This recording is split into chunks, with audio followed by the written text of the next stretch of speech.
I pin upon the map the most chilling and terrifying stories I have ever heard. Today I'm going to share with you the top 3 scariest stories from Eastern Europe. The first story is about a teenager who found his own dead doppelganger. Share in the comments the horror legends from your city, and I will transform them into haunting and grim stories, utilizing all my writing prowess and talent. This happened in Warsaw County in 2008. After the school year ended, my friends and I went camping in the forest to sit around a campfire and tell scary stories. We mocked these stories, not suspecting that the night would bring something far more terrifying. We were sitting by the fire, tired of talking, when suddenly Marek shouted, "What the?" and jumped up, knocking over a bottle of water. Robert joked that Marek was scared of some bug, but then he fell silent. A sudden wave of horror washed over me and everyone else sitting around the small campfire. In complete silence, we stared at the object Marek had just pulled from the ground beneath his feet. It was a fragment of a human jawbone. His hand trembled, and he dropped the bone to the ground as if it were charged with terror, instantly transmitting that fear to all of us. The thought on everyone's face was clear. This can't be. The silence was broken only by the crackling of burning logs and the whisper of the wind in the treetops.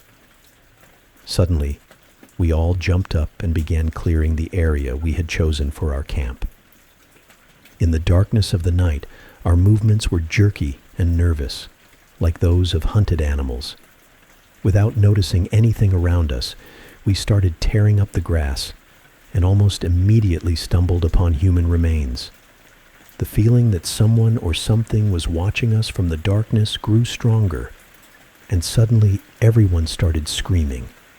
But each person was saying something different, so no one could hear anyone else. Our voices merged into a strange cacophony, as if the forest had come alive and was speaking with thousands of voices at once. Marta, standing opposite, grabbed her head, her voice lost in the general clamor. She tried to say something, but her words were drowned out by the noise. Meanwhile, Marek, holding his breath, continued to stare at the fragment of the human jawbone he had just pulled from the ground. His hand trembled, and he dropped the bone to the ground as if it were charged with terror, instantly transmitting that fear to all of us. Anna screamed that we needed to call the police, and we were ready to do so when Robert pointed to a piece of clothing sticking out of the ground. "That's a jacket like Marek's," he whispered, his voice trembling with fear and astonishment. Near the remains, sticking out of the ground, like the skeleton of a ship washed ashore, was the edge of a denim jacket, exactly like Marek's. Everyone silently looked at him, realizing that this was no coincidence. His jacket had been made by our friend Marta, who now stood opposite, watching in shock at what was happening. Marek's heart beat faster as he dared to pull at the edge of the deceased's jacket. He began cautiously, but the more the jacket unfolded before him, the more he realized it was an exact copy of his own. Our gazes now turned to Marta, expecting an explanation from her. Pale as death, Marta, clutching her hands to her chest and gasping for breath, stepped back, step by step. I didn't. Her words hung in the air like the echo of something terrible. She couldn't finish the sentence, but in the depths of each teenager's mind, her terrifying answer had already appeared. "I didn't make 2 jackets." Suddenly, she tripped over a stone and fell, as if an invisible force wanted to stop her from revealing the truth. Tomasz approached to help her up, but when he pushed the stone, something about its shape seemed strange to him. The stone revealed a white, shiny surface. It was another bone. Despite the fear, we began to dig up the bones, and what we saw made our souls freeze in horror. Beneath the ground lay Marta's remains in the same clothes she was wearing now. Her face was unmistakably recognizable, though distorted by time and earth. We were seized by hysteria. Screams, cries, and despair mixed into an unbearable din. Merrick, clutching his head, screamed, "This is impossible!" I, sobbing, repeated, "This can't be true." Tomasz, with eyes full of fear, rushed around mindlessly, seeking escape from this nightmare. But Robert, despite the panic, pulled himself together and loudly said that we should calm down and try to find a way out. His words sounded like the only ray of hope in this sea of horror. So, we quickly gathered our flashlights, leaving other gear behind, and hurried away from the campsite. The flashlights cut bright cones of light in the darkness, illuminating the path. The forest seemed even darker and more sinister, every shadow appearing alive and hostile. However, in our haste, we didn't notice that we had lost our way. Tree branches tangled in our hair, and roots tripped our feet. We ventured deeper into the forest, hoping to find an exit, but with each step, the sense of unease only grew stronger. The trees all looked the same, and the paths were confusing. A deep silence surrounded us, broken only by the whisper of the wind in the treetops and the distant song of birds.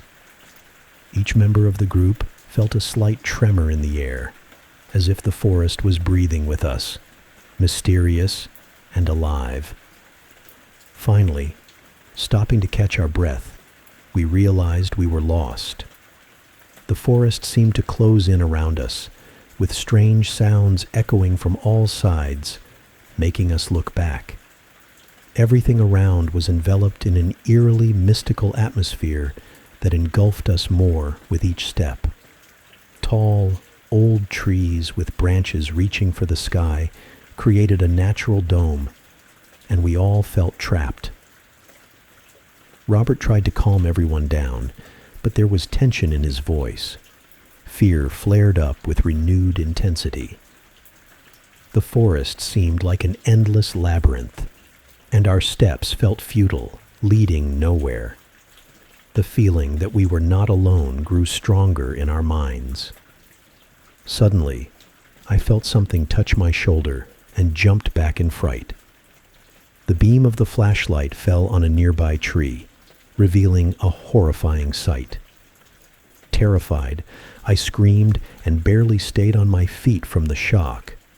I turned to tell my friends, but instead of their faces, I saw a body hanging from the tree, crucified upside down. My eyes widened in horror as I recognized Tomasz. His face was pale, his eyes closed, and his mouth open as if he had screamed in his last moments. I screamed again, but my cry was drowned out by my own fear. I ran away from what I had seen, not even noticing that my friends had followed me. I didn't know where to run, but I knew I couldn't stay. We ran without stopping until we emerged into a field surrounded by tall grass. In the middle of the field stood a twisted tree with branches that looked like bony hands reaching for the sky. Suddenly, Tomasz remembered a story his grandfather had told him when he heard where his grandson was going. The story claimed that deep in the forest, there was a field where the ground looked scorched and dry, forming a perfect circle. In the center of this circle stood a crooked dead tree that seemed to radiate sinister energy. According to legend, this place was associated with ancient rituals and magical ceremonies that had been performed there many centuries ago. His grandfather had warned Tomasz to avoid this place, but it was in vain. Now I didn't understand how we ended up here. We stood, breathless and frightened, when a tall, skeletal man appeared from the shadows. His face was grotesque and barely visible in the darkness. He beckoned us with a long, thin finger. a gesture that seemed both an invitation and a threat. But before we could react, he disappeared into the forest, leaving behind only a sense of unspeakable horror. We stood there, not knowing what to do next. Our hearts pounded wildly, and fear completely clouded our minds. What was that? Why was this happening to us? And most importantly, how could we escape this sinister place? The forest surrounded us like an impenetrable veil, and it seemed there was no way out. At that moment, Robert cursed loudly. Fear and helplessness clouded his eyes like a veil and weighed down his soul. So he followed the skeletal man, calling out to him and trying to lure him out to explain what was happening to us and what kind of devilry was going on around us. We all hurried after Robert, urging him to stop and not follow the stranger, saying we would find a way out without that creature. But in the forest, Robert suddenly stopped, and Anna bumped into his back and almost fell. She peeked over his shoulder and froze just like him. Trembling, we walked around them, and a horrifying scene unfolded before us. On the ground lay the bodies of Robert and Anna in an embrace, as if they had sought refuge in each other. The bodies were already decomposed, showing that they had been there for no more than a week. This sight evoked horror and disgust, causing Marta to vomit. We turned to the real Robert and Anna, but they were no longer there. We began to look around in fear, searching for the pair. But when we turned back to the bodies, we saw that now the real Robert and Anna lay dead on the ground in an embrace, blood flowing from both, soaking the earth and the roots of the trees. My heart froze with terror. I felt reality shattering into pieces, as if this forest was devouring my soul. Every step, every glance filled me with a new level of horror. But what I saw now broke the last remnants of hope for salvation. Suddenly, a frightened Tomasz raised a trembling hand and pointed at me. He noted that they had seen the bodies of everyone except mine. I saw everyone freeze, contemplating his words. They turned to Tomasz, and an unspeakable horror was reflected in his eyes. I felt the doubts of the others as they tried to decide what to believe. They dismissed the thought, claiming Tomasz was making things up out of fear and panic. But the atmosphere and the relentless facts he voiced began to convince Marek and Marta. They focused on me, trying to find something suspicious in my behavior. Gradually, the tension grew, and their accusations became more aggressive. My friends started shouting at me, their words filled with fear and rage. The atmosphere thickened with tension, and eventually, they couldn't take it anymore and lunged at me. I tried to push them away, to shield myself from the blows, but it was futile. The hits were chaotic and brutal, driven by panic and despair. But I managed to break free from their grasp. My body burned with pain, but fear gave me strength. I dashed into the depths of the forest, leaving behind my former friends who were no longer themselves. They had turned into phantoms, horrifying visions that had lost their minds in this sinister forest. I ran without looking back, feeling my heart pounding in my chest like mad. I stumbled over tree roots, crawled through thick bushes, but didn't stop. The only thought was to find a safe place to hide. Finally, I found a small pit under an old tree. I fell into it, holding my breath and trying to calm down, to become as inconspicuous as possible. My body trembled with fear and pain, and only one question echoed in my mind. What is this terrible place? And how can I get out of here alive? Tomasz, Marek, and Marta remained standing, trying to decide what to do next. I watched as they hesitated in the middle of the forest path. Suddenly, Tomasz approached his friends and said something to them. Marek and Marta nodded, continuing to whisper. Tomasz went deeper into the forest, while they stayed behind, looking at each other. But Tomasz didn't return, so Marek and Marta started calling for him. Time passed, and he still didn't appear. Finally, they decided to go look for him. I cautiously began to follow them, hiding behind trees. They moved carefully, listening to every sound. The forest seemed even more sinister, every rustle of leaves reminding them of an unseen threat. Suddenly they froze, and I followed their gaze. They had found Marek. He stood with his back to them, motionless and silent. As they approached, a sense of something sinister and horrifying engulfed me. I suddenly felt as if someone else was present, someone invisible and terrifying. At that moment, Tomasz turned around, and at that moment, an invisible force slashed his face, revealing a ghastly wound. Crimson-black splatters flew from his face, and he barely whispered, "Run!" Before we could react, something abruptly dragged Tomasz into the depths of the forest. He disappeared, leaving behind only a sense of unspeakable horror. Marek and Marta stood stunned, and I seemed to feel their fear. Or perhaps it was my own. I realized that this place was not just dangerous, it was alive, and it wanted their demise. I knew we had to flee, but where? I continued to watch Marta and Marek as they trudged through the forest, searching for an exit. They were utterly exhausted and had no idea I was following them from behind the trees, fearfully clinging to the trunk. Exhausted from the horror and constant running, Marta and Marek stopped in a small clearing, surrounded by dense underbrush. They walked to a large wooden log and sat on it, as if afraid to separate. Suddenly they looked up at the sky, seeking some solace in the starry night. I followed their gaze, and my heart froze with astonishment and fear. 2 moons shone in the sky. It was a sight so unusual and eerie that the reality around us seemed completely broken.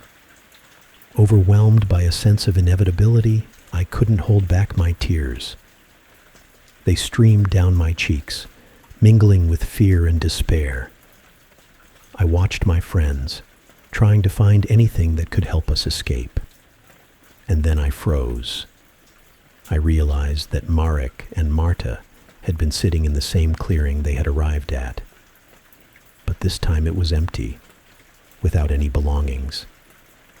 I stood still, understanding that this was the end. My mind refused to accept this reality, but all the evidence was right before my eyes. The forest that had engulfed them offered no way out. I felt an overwhelming fear and hopelessness take over my mind. This place would be their final resting spot, where each step brought them closer to an unknown, horrifying fate. I watched as shadows surrounded Marta and Marek. I stood motionless, my body paralyzed with fear. As the shadows approached my friends, I saw them become indistinct silhouettes in the darkness. Marta and Marek screamed, but their voices were quickly drowned out by a sound that resembled the whisper of the wind.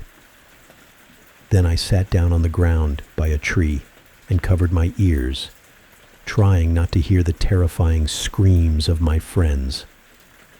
I clutched my head, trying to shut out the horror unfolding before me. Soon, as if under the weight of everything that had happened, I fell into a void. They found me a couple of days later, in the same spot, or so they told me afterward. I was hungry and dehydrated, utterly exhausted. My body remained weak for a long time, and my mind was clouded with despair. When the people who found me tried to learn what had happened, I struggled to recount the horrific events. Everyone just sympathized, thinking I had lost my mind a bit after witnessing my friends being kidnapped by the mafia. My stories about shadows and strange occurrences in the forest were dismissed as hallucinations caused by stress and hunger. Days dragged on slowly, and it seemed no one believed the truth I tried to convey. I returned home, but my mind remained trapped in those events. For a while, I sat motionless by my window, watching the forest. At night, I saw shadows flickering among the trees. I heard their voices, whispers calling me back. I understood that they hadn't disappeared. They would always be waiting for my return to the forest, and this knowledge gave me no peace. The shadows of the forest had become a permanent part of my life, haunting my deepest fears. We had been planning this trip for a long time. Right after the semester ended, our group of 5 set off on a journey to Romania, to the picturesque Vidraru Lake. Everyone was full of excitement and joy at the start of the vacation, and no one could have imagined that this trip would be the last for many of us. As we stepped out of our minivan, our eyes immediately caught sight of the abandoned lake, which spread out picturesquely before us in the shade of a dense, ancient forest. The sun was beginning to set, painting the sky in orange and pink hues that reflected on the water's surface, giving it a mystical and ominous appearance. The lake seemed like a mirror, except for the places where a light breeze created small ripples. Tall, slender trees grew along the shores of the lake, forming a dense barrier between the water and the forest thicket that began behind it.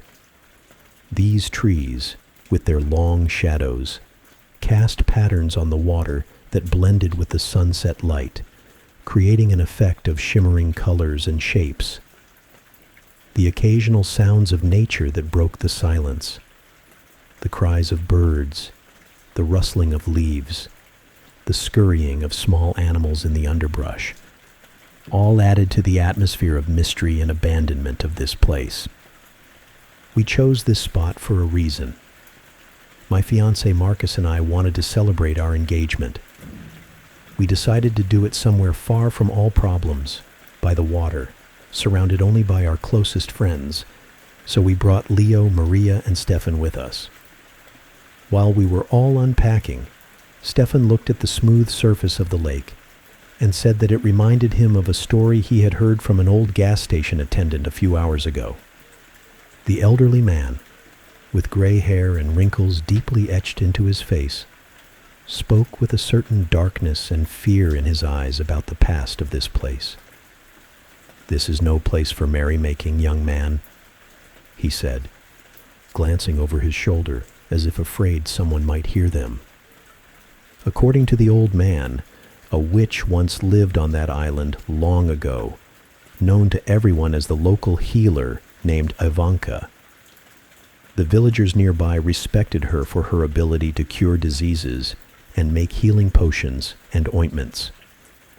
However, when a poor harvest devastated the lands and disease struck the livestock, all the villagers' suspicions fell on Ivanka.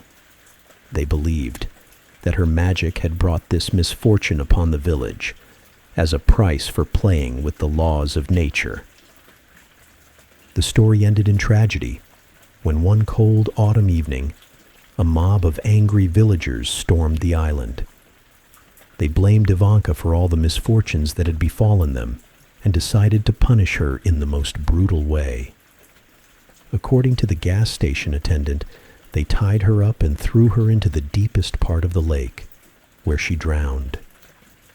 Since then, no one dared to set foot on that island, and the lake began to be surrounded by a mystical aura. Although her body was submerged, the old man concluded, Ivanka's spirit continued to wander the island, causing the wind to whisper and a chill that penetrated to the bones. Sometimes you can hear her voice in the sound of the waves crashing against the rocks. These last words echoed in my memory as Stefan finished his story, and I thoughtfully looked at the island, which seemed to glow in the rays of the setting sun. Everyone else took the story skeptically, and Leo added that he wouldn't mind having a drink with a pretty witch. So, despite the cold breath of the wind that reminded us of the invisible presence of the past, we loaded our things and headed to the small island that stood out in the middle of the lake. We launched 2 boats we found in the weeds by the shore and set off across the quiet, ominous waters. The twilight heightened the sense of anxiety, but the thrill of adventure and the forbidden gave us strength. Maria sat next to me, tightly gripping my hand. I could feel her heart beating in rhythm with the oars cutting through the water. The closer we got to the island, the stronger the feeling that this decision might have been a mistake. After setting up camp, the mood among the group lifted. The evening promised to be warm and cheerful. Marcus lit a large fire that crackled, illuminating the surrounding rocks and trees. We settled around the fire, pulling out a guitar and marshmallows for roasting. I began to sing soft melodic songs, accompanied by Leo and Stefan on the guitar.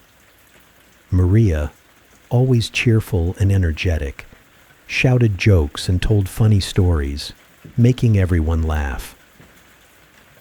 As time passed, we opened bottles of wine we had brought with us and began exchanging toasts to love, to adventure, to the future.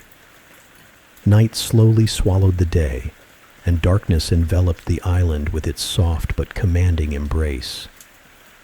The merriment continued, but with each tick of the clock, the night became more insistent and mysterious.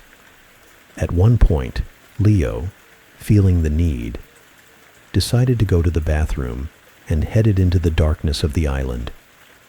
When he returned after a while, we noticed he was carrying an old wooden box, battered and covered in moss, which must have been lying forgotten among the bushes.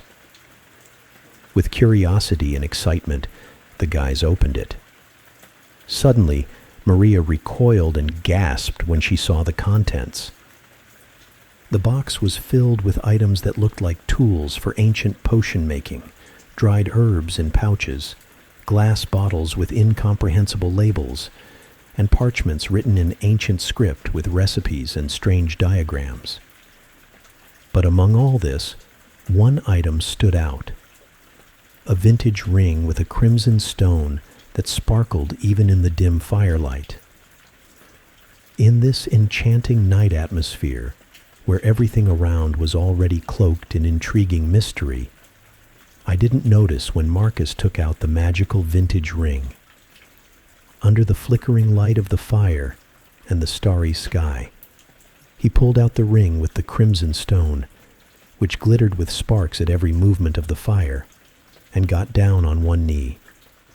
All eyes were fixed on this ancient, unusual piece of jewelry.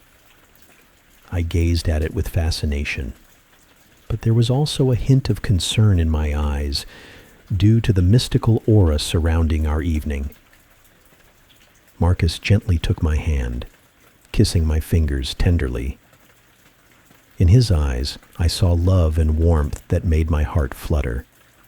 He said that this ring should belong to me, but there was a note of mysterious fate in his words. When Marcus carefully slid the ring onto my finger, replacing the temporary engagement ring we had been using, I felt our bond grow even stronger. The kiss we shared was filled with love and affirmation of our feelings. But suddenly the air around us became cooler, and the wind seemed to whisper something elusive, almost unsettling. Was it just a coincidence, or perhaps a warning? The question remained open, though I tried to ignore it and return to the celebration, dismissing that brief moment of unease. It was well past midnight when the celebration gradually quieted down, and everyone felt the fatigue after a long day. Friends began to notice strange sounds coming from the forest. Amidst laughter and jokes, Leo and Maria were the first to disappear. I noticed how Stefan had been observing their shy and interested glances all evening. He gave Leo the chance to make the first move and prove himself a true gentleman. Since their tent was designed for 3, Stefan decided to take a walk along the shore to give them some space before returning for the night. Marcus and I were the last to head to our tent. He, like a true fiancé, scooped me up in his arms and disappeared with me into our shelter. Drifting into sleep, I suddenly woke up to a piercing scream that shattered the night silence. My heart instantly pounded in my chest, and I jumped up, not understanding what was happening. The scream came from the direction of the lake, and something cold and sticky slowly crept into my heart. I hastily grabbed a flashlight and ran out of the tent, where Leo and Maria were already standing, both nervous and alert. Without a word, we ran to the shore, where the screams continued to cut through the night. In the darkness that enveloped us, every sound seemed threatening, and every movement a harbinger of something terrible. The flashlight trembled in my hand, and I had to make an effort to keep the beam steady on the path ahead of us. When we finally reached the shore, a wave of horror washed over me. Leo stood knee-deep in the water, desperately trying to turn over Stefan's body, which floated in the dark, almost still water. The screams that tore from his chest sounded desperate and hopeless.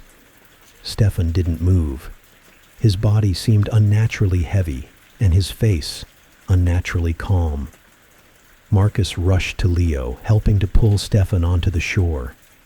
I stood aside, feeling fear grip every cell of my body, paralyzing me. Maria was also nearby, and we both held flashlights, illuminating scenes too eerie to be perceived as reality. The guys did everything they could to save Stefan, trying to expel the water from his lungs, administering first aid, but nothing worked. Every attempt was futile, and the silence that surrounded us only emphasized the hopelessness of the situation. I felt the darkness around us growing heavier, almost suffocating. It was as if the night itself was against us, watching our futile efforts with cold indifference. Horror and helplessness grew, consuming me entirely. I couldn't take my eyes off Stefan, whose body lay on the sand, motionless and cold. It felt like a sinister warning from which there was no escape. And in that moment, as I stood there illuminating this nightmarish scene, I felt a wave of cold, almost primal fear pierce me. Sensing that something invisible and unspeakably terrifying was approaching us from the darkness, threatening to engulf us all. Despair and shock gripped us all as I watched Marcus's futile attempts to save Stefan. His hands, usually so strong and confident, now trembled with tension, and a shadow of hopelessness gradually appeared on his face. Each new attempt seemed even more futile, and with every passing minute, my hope faded, dissolving into the night air, which suddenly became heavy and suffocating. I stood next to Maria, feeling her cold hands clutching mine. We couldn't find words to describe the horror that engulfed us. The sense of unreality mixed with growing fear, slowly but surely penetrating every corner of my consciousness. The forest, which had seemed like a peaceful refuge just moments ago, now enveloped us in a heavy silence, hiding some unknown threat. And suddenly, like from a nightmare, we heard a woman's laughter. It was light, almost playful, but cold, like an icy breath touching my skin. Marcus raised his head, quickly turning the flashlight towards the sound, and for a moment, I saw her, the same girl we had met earlier on the shore. Her figure, unreal and shimmering, stood among the trees, her black hair gently swaying in the air, and then she disappeared, dissolving into the darkness like a ghost. Panic seized us all, and without words, we rushed to the spot where we had left the boats. But what awaited us there only intensified our horror. The boats were gone, leaving us without any hope of escape. The lake was quiet, but in that silence lurked something sinister, something that made my heart beat faster, and cold sweat covered my body. We stood by the water, confused and scared. Marcus tried to pull himself together to calm us down, but I could hear the tremor in his voice. He was the only one trying to find a way out of this trap, but even he began to lose confidence. I felt fear gradually consuming us all, tightening its cold grip. We gathered around the fire, which was almost out, seeking comfort in its last warm sparks. But even this fire seemed powerless against the darkness that surrounded us from all sides. And the laughter. It echoed again, somewhere in the darkness, making us shudder with fear, feeling helpless and cornered. When the fear reached its peak, Marcus decided to act. He suggested searching the island for another way to escape, and we agreed, though each step was filled with fear and uncertainty. We moved forward, but it felt like the shadow of imminent danger was following us, stalking us like a wild beast waiting for its prey. When everyone set off into the forest to find a way out, I decided to stay by the fire. The shock and despair from losing Stefan still hadn't released me, and I couldn't force myself to take a single step. Thoughts swirled in my head, but the only clear thing was the desperate desire to survive, despite the hopelessness of the situation. I stared into the flickering sparks among the ashes, hoping to find some comfort, some hint of safety. But the shadows dancing around grew more sinister with each passing second, as if the darkness was trying to engulf me, to drag me into its cold, soulless embrace. Marcus, Leo, and Maria decided to venture into the dense forest, hoping to find another path to the shore. I watched as they split up. Maria headed north, barely illuminating her way with a small flashlight that seemed almost powerless in such darkness. Her figure quickly disappeared into the darkness, leaving me alone with my thoughts. She had always been determined and eager to be helpful, but something about this situation filled me with an overwhelming fear. The forest around us grew increasingly ominous. It seemed that the trees themselves harbored something malevolent, and I involuntarily shuddered at every rustle of leaves or gust of wind. I tried to distract myself from the terrifying thoughts, but couldn't shake the feeling that Maria would encounter something dreadful. And this feeling was confirmed when I heard a muffled scream, lost in the rustling of the forest. My heart clenched with fear, and my mind stubbornly tried to convince me that everything was fine, that it was just my nerves playing tricks on me. But fear gradually consumed me, and I knew that scream couldn't have been just my imagination. Some time passed, and when Maria didn't return to the fire, Marcus and Leo went to look for her. I was left alone, feeling fear closing in on me from all sides like a heavy shroud. Their desperate cry when they found her body shattered the eerie silence, and my soul seemed to collapse into an abyss. I knew my friend was dead. Her absence, Marcus's scream, the silence that followed, all convinced me of one thing. We were trapped, and death was stalking us.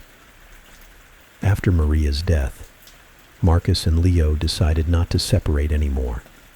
They moved together like two ghosts wandering through the night forest, trying to find any hope of rescue. I stayed by the fire, feeling how this forest was gradually becoming more hostile and unwelcoming. Fatigue and fear consumed me, but I knew I had to stay strong, even if my strength was waning. The fire was dying down, and my mind was filled with thoughts of whether we would ever get out of here alive. I remained by the fire, feeling fear gradually tightening its grip on me from within. Every new gust of wind seemed like a voice whispering to me about the inevitability of something terrible. The forest around us grew increasingly sinister, shrouded in mist, and when Marcus returned to check on me and said he had found a narrow path between the rocks, I already knew it wouldn't lead to salvation. But none of us could sit idly by, and he decided to explore the path first. So I watched as he disappeared into the thick fog and almost immediately felt something clutching at my heart. He quickly vanished from sight, and even the sound of his footsteps dissolved into the dense grayness that enveloped us.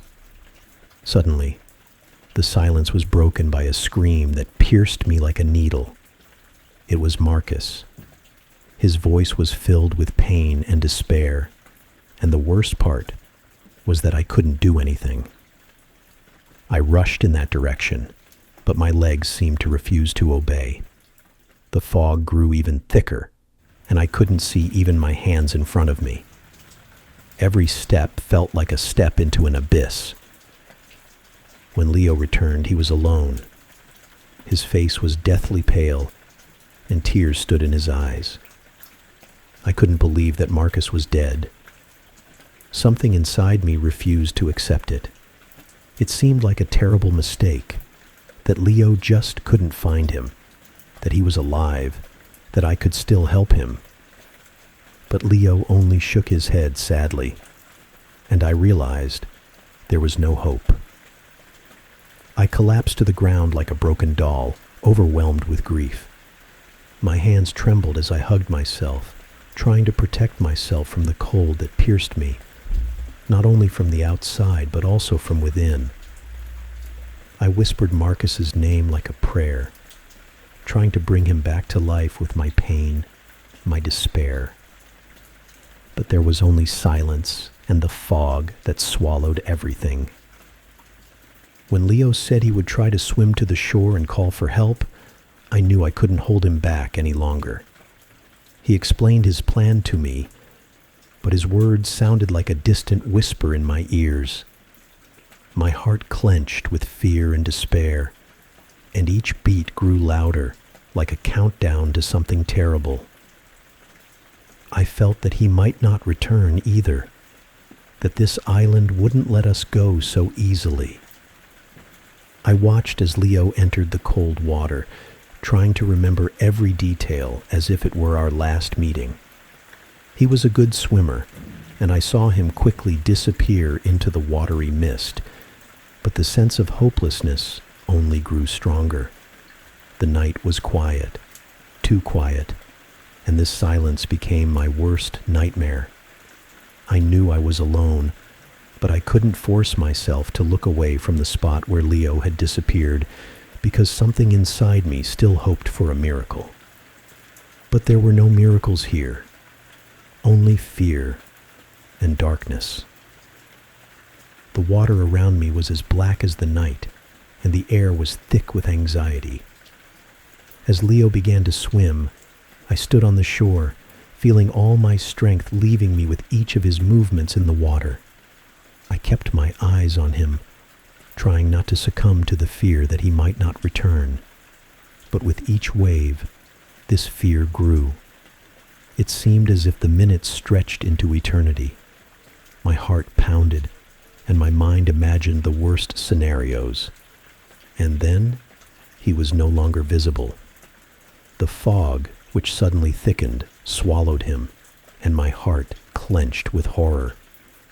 I felt the cold seeping into my bones, not even realizing whether it was from the night or the very thought that he wouldn't return. Silence fell like a heavy stone, and only my breathing disturbed this eerie stillness. But the silence was deceptive. When I heard the rustle of sand behind me, my heart seemed to stop. Turning around, I saw her, the creature so many legends spoke of. Her face was unnaturally white, and her eyes, cold and bottomless, like the gaze of death itself. I felt fear paralyze my body. My mind was blank, and the only thing left was the ghostly feeling that life was about to end. She didn't speak, just silently stared at me, and in her gaze, I saw the depth of darkness. I don't even remember how I took off that cursed ring and threw it at her feet. My movements were automatic, as if I wasn't controlling them. When she disappeared as suddenly as she had appeared, I was left alone. But with each moment, the anxiety only grew because the night didn't want to let me go. And then I saw the boat. It seemed like my only chance for salvation, but as I climbed into it, I didn't feel relief, only a heaviness, as if something invisible was pressing on my shoulders, making me think this wasn't the end. I sat in the boat, watching the island gradually disappear into the mist, and felt the invisible force that had held me here since our arrival finally release me. But even then, when the island was out of sight, I couldn't shake the feeling that something had stayed with me, something dark and inexplicable that was now a part of me. At the end of September, when autumn had fully taken hold, painting the Postojna forest in fiery hues, I finally convinced my friends to go on our annual camping trip. We left the car by the side of the main road leading into the forest, and, after walking a bit further, came across an old, moss-covered sign. The engraved letters on the darkened wooden background silently told us that this forest had been the site of bloody battles during the Austro-Hungarian War with the Ottoman Empire. The wind barely rustled through the fallen leaves, creating a sense of the past's presence, which seemed to still linger in these places. The sunset transformed the forest into something incomprehensibly enchanting and simultaneously frightening. The light became soft and warm, as if the last rays of the day were trying to cheer us up. But with each passing minute, the forest seemed deeper and more mysterious. The leaves on the trees were painted in crimson and golden shades, and the light mixed with the mist rising from the ground, adding an effect of an old, faded photograph to the surrounding landscape. It even seemed to me that we were diving into the past, preparing for another escape into one of Croatia's most mysterious forests. By the time we reached our campsite, the forest was completely shrouded in darkness. The beams of our flashlights cut through the darkness, but it seemed to retreat only slightly, hiding behind the trees, illuminating the intricate web of branches and leaves that desperately clung to life in the cold autumn air. We set up our camp in a small clearing surrounded by tall trees that seemed to watch our every move, silently waiting to see what would happen next. The night brought deep shadows that completely engulfed the clearing, leaving only the campfire as the sole source of light and warmth. I decided to add more wood to the fire and stood up, feeling the cold breeze run across my skin. As I moved away from the fire, the darkness immediately swallowed me, as if gladly welcoming me into its embrace. The beams of our flashlights couldn't fully penetrate this darkness, and I felt something tighten inside me. A sudden sense of danger emerged in my mind. And then I saw them, a pair of bright eyes glowing in the darkness nearby, staring directly at me. For a moment, I thought it might be a reflection from a tourist's flashlight or some metal object forgotten in the forest, but the eyes didn't disappear.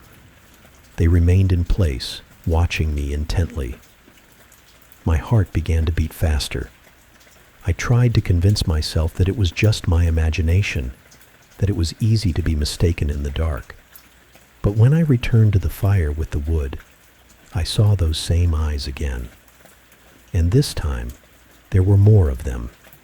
They glowed from different directions, as if surrounding me from all sides. It seemed that each pair of eyes was silently observing my every move, silently evaluating me. My anxiety turned into panic. I tried to stay calm, but the feeling of being watched wouldn't let go. I could hear the blood pounding in my ears, and my heart was beating somewhere in my throat. Each new pair of eyes that appeared from different corners of the forest seemed closer, more insistent. Their bright light pierced the darkness, and I could no longer look away. My body froze in terror. What were they? Animals? People? Something else? I didn't know, but I felt something cold and sinister slowly creeping towards us. When I finally sat back down by the fire, it seemed that its warmth could no longer chase away the cold that had crept into me. I realized that this forest hid something dark and ancient, something that had been waiting for us that night. And now I wasn't sure we could get out of here alive. When I felt those strange gazes on me, it became clear that it wasn't just my fear, but something much deeper. The feeling that this forest held memories of past horrors intensified. It seemed that each of those gazes belonged to those who had once fallen here in battle, their souls now wandering among the old trees, unable to find peace. I couldn't bring myself to involve the others in this sinister vision. Slowly, trying not to reveal my fear, I began to retreat back to the camp, feeling those eyes following me with each step. It was the feeling of something ancient that still hadn't found its retribution. At first, I tried to convince myself that it was just my imagination, that it was all a play of light and shadow. But the more eyes appeared, the brighter and more real they became. These weren't just reflections. They were something alive and inevitable. The light they emitted was cold and unfamiliar, not something that could belong to the animals of this forest. When I returned to the camp with the flashlight in hand, Ivo, one of my friends, spoke up fearfully, admitting that he had also seen those eyes watching us from the darkness. Then the others confessed that they had noticed them too, scattered among the trees. The atmosphere among us became incredibly tense. We huddled closer together, seeking protection in this eerie forest. The realization that something invisible was watching us gradually turned into unspeakable horror. We were part of something ancient and mystical, and it made our hearts beat even faster. We huddled around the campfire, gripped by a shared sense of anxiety. Fear paralyzed our bodies. We were afraid to move, and every sound in the darkness became a threat. The fire crackled, sending sparks into the night, but its light seemed too weak to protect us from the encroaching darkness. Suddenly, Miran, one of our friends, slowly stood up. His eyes were wide open, but there was no awareness in them, as if he had fallen under the influence of some incomprehensible force. He silently walked to the edge of the clearing and disappeared into the forest's darkness. We all called for him to come back, but he didn't respond, continuing to walk forward as if under the command of some invisible force. The horror I felt at that moment was unbearable, as if I were watching something irreversible, something we couldn't stop.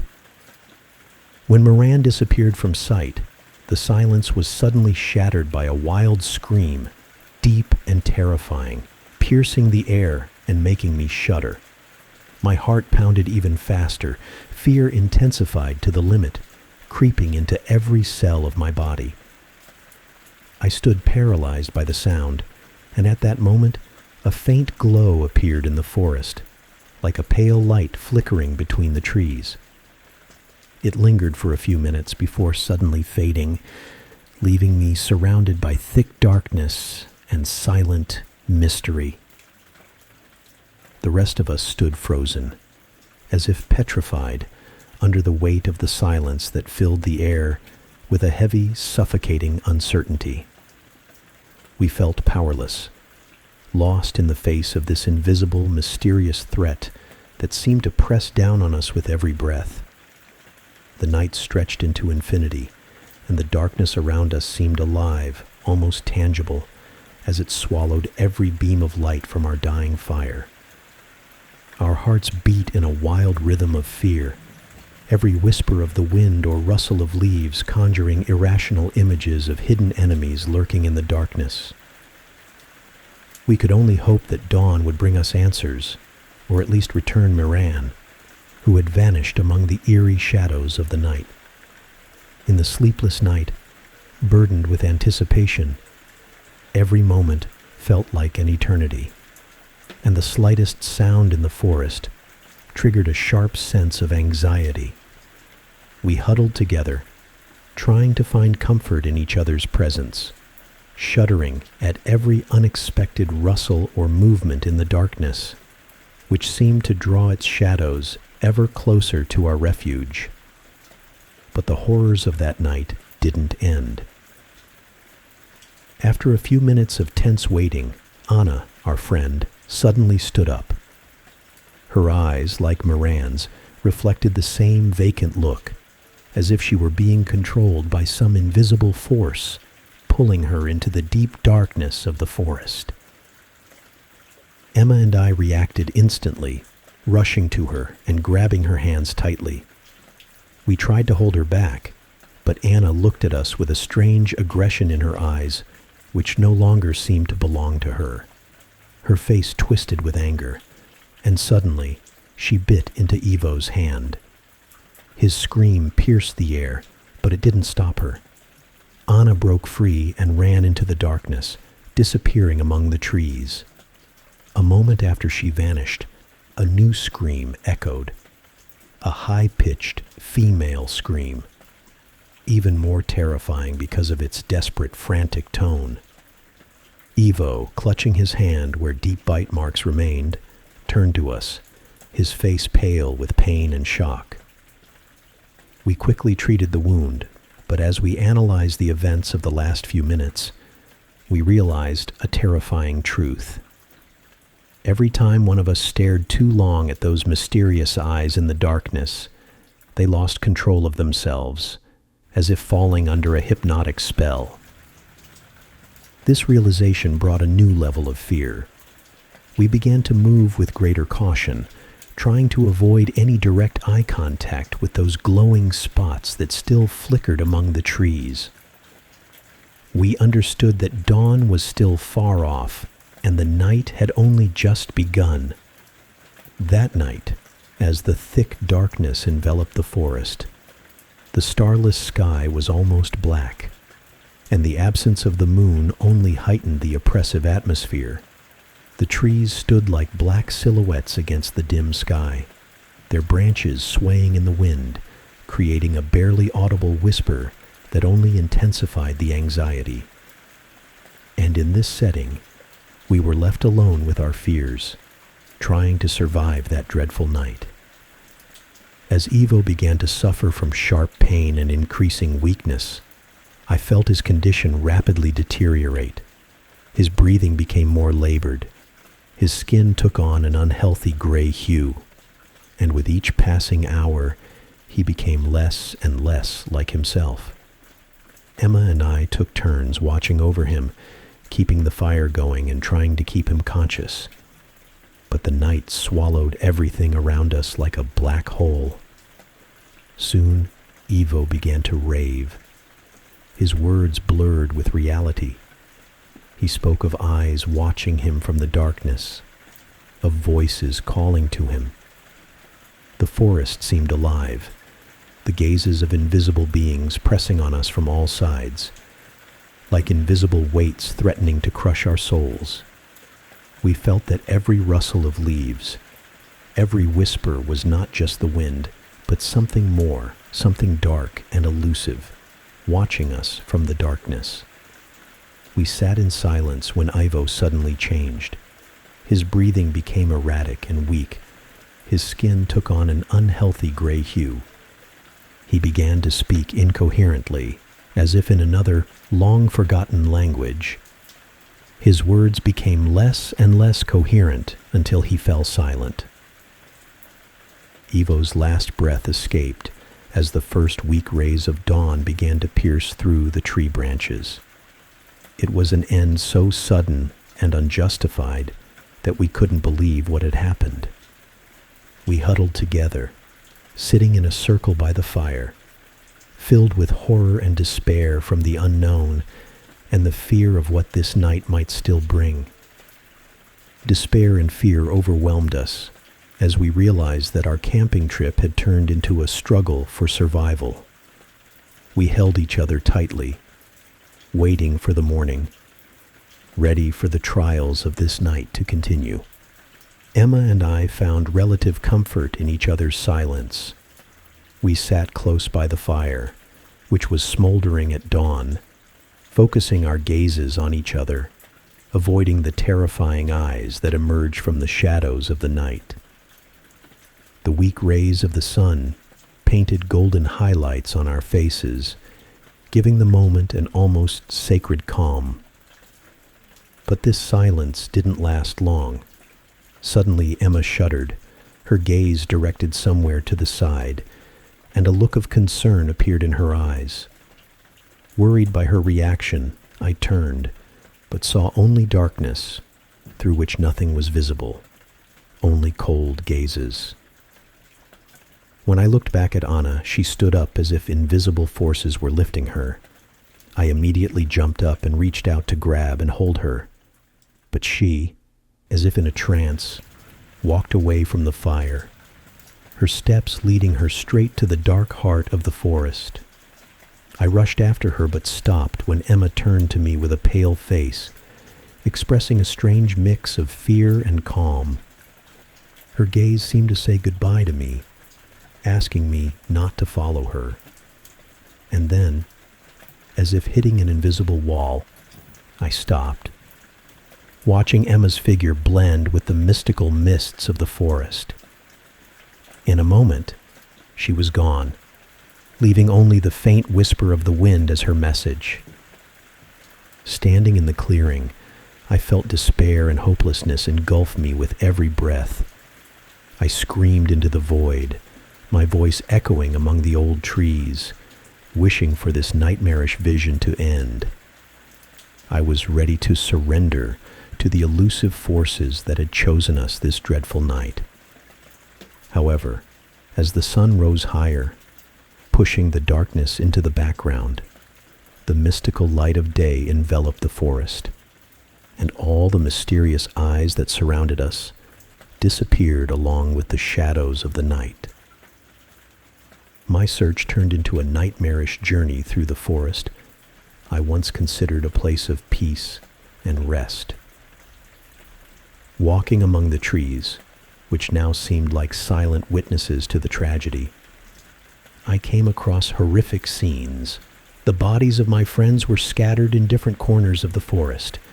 Each discovery was worse than the last.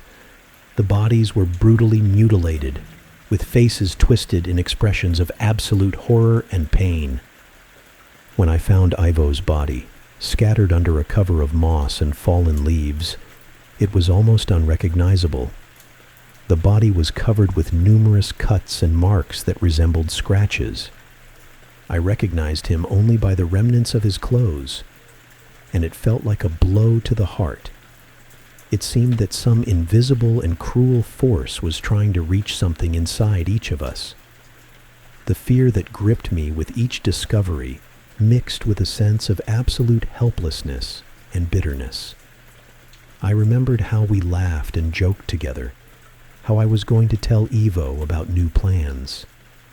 Now all of that was destroyed, turned into shattered dreams, an unspeakable horror. When I came across the last body, Emma's, lying under an oak tree, my heart barely held on. She lay with her eyes open, looking at the sky as if trying to find an answer or salvation that never came. Her expression was filled with terror, and I felt a part of me break along with her last breath. Sitting on the ground next to her final resting place, I realized I was completely alone in this forest, which now seemed foreign and hostile to me. All our plans, hopes, and dreams of adventures with friends dissolved into silence and emptiness. This forest, which was once a place of peace, was now the site of our worst fear, and I knew this nightmare would stay with me forever. Overwhelmed with pain and loss, I fell to my knees. What was supposed to be a simple trip with friends had turned into a tragedy that forever changed my life. I didn't know if I could ever return to normal life, if I could ever forget the faces of my friends in their last moments. After the horrific discoveries in the forest, I felt an obligation to give my friends a proper burial. I found a camping shovel among the remnants of our camp and began the hard and exhausting work. Each movement of the shovel was a painful reminder of what I had lost. I hoped to honor their lives and deaths by providing a final resting place among the sinister trees that had witnessed our last night. After finishing the burials, I quickly gathered my things and found the car keys that belonged to Emma. I hurried to leave this place, wanting to escape the horrors that surrounded me as quickly as possible. I reached the spot where we had left the car, and before getting behind the wheel, I felt the need to take one last look at the forest, which now lost its mystery in the light of the morning sun. My gaze lingered on the tall, dark figures standing at the edge of the forest. Alongside the huge figures were countless smaller ones, resembling people. There were so many of them that my eyes couldn't take in all their silhouettes. Suddenly, one of the smaller figures waved at me in a way that Anna often did. This moment became the horrifying final note of our dreadful adventure. My body shivered with cold, and I quickly jumped into the car, started the engine, and sped away, not looking back at the place that had forever etched itself into my soul as a deep wound, incapable of healing. The journey home was quiet and heavy. With each mile that distanced me from the forest, I felt despair and emptiness fill my being. Although I managed to escape this nightmare, my soul remained in the forest, entangled among the shadows and mysteries of that night. That night irreversibly changed me, leaving marks that could never be erased from my memory. Now, let me share a moment from my life. I am an artist, and oil painting is both exciting and relaxing for me. About 8 years ago, I became so passionate about oil painting that I earned a Bachelor of Arts and now work as an art restorer in Barcelona. One day, I looked back and realized what knowledge I needed when I first started. So I prepared an intensive course of 14 visual and practical lessons for you. No talking heads or unnecessary chatter, just rich content that is immediately applicable in practice, all for the price of 1 day of car rental. Art therapy is a great way to cope with your anxieties. Link in profile or description.